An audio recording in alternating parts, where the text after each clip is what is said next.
तो types of solutions on the basis of movement of solvent that is water. Osmosis में अभी हमने पढ़ा कि वाटर मूव करता है। वाटर कहां से कहां मूव करेगा? From high concentration to low concentration. जहां पे पानी का कंसंट्रेशन ज्यादा है वहां से वो उस साइड मूव करेगा जहां पे उसकी कंसंट्रेशन कम है।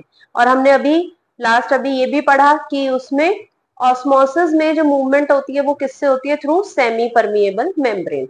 अब मूवमेंट तो हो रही है, अब मूवमेंट से होगा क्या? मूवमेंट किस साइड को होगी? मूवमेंट सेल के अंदर होगी, यानी कि पानी जो है वो सेल के अंदर जाएगा, सेल विल गेन वाटर और सेल विल लूज वाटर।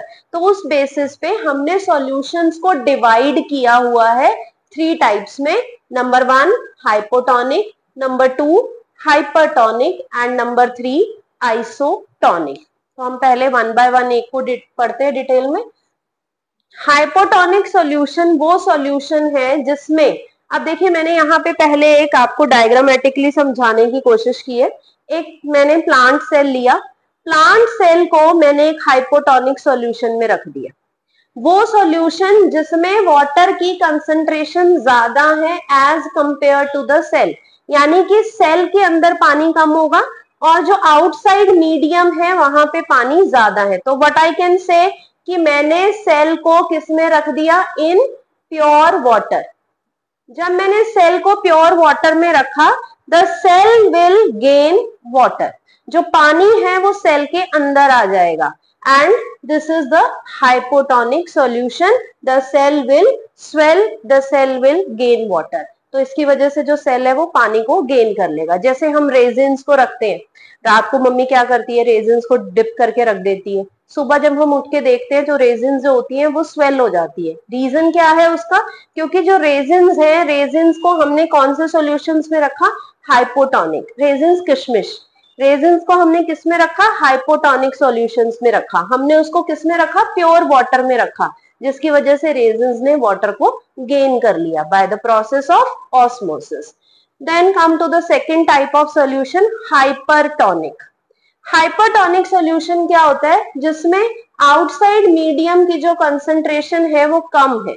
अब सपोज आपने उन्हीं रेजिन्स को किस में रख दिया? इन शुगर सॉल्यूशन।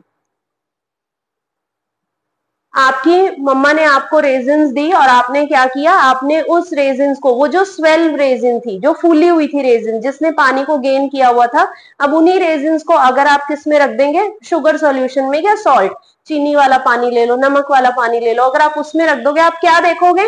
वो जो है वो क्या कर देंगे? दे विल लूज वाटर, यानी कि वो श्रिंक हो जाएंगी। और अगर एक सेल श्रिंक हो गया due to the loss of water, it means हमने उसको किस सॉल्यूशन में रखा?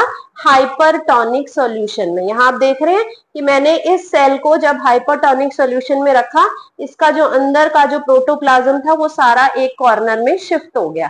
क्या इंडिकेट कर रहा है ये? कि हमने इस सेल को कौन से सॉल्यूशन में रखा? हाइपरटोनिक सॉल्यूशन में। Then the last isotonic solution. Isotonic solution वो सॉल्यूशन होता है जिसमें हमने एक सेल को ऐसे मीडियम में रखा है जिसकी जो कंसंट्रेशन है वो सेम है, यानी कि सेल की और सेल के बाहर की जो कंसंट्रेशन है वो सेम है।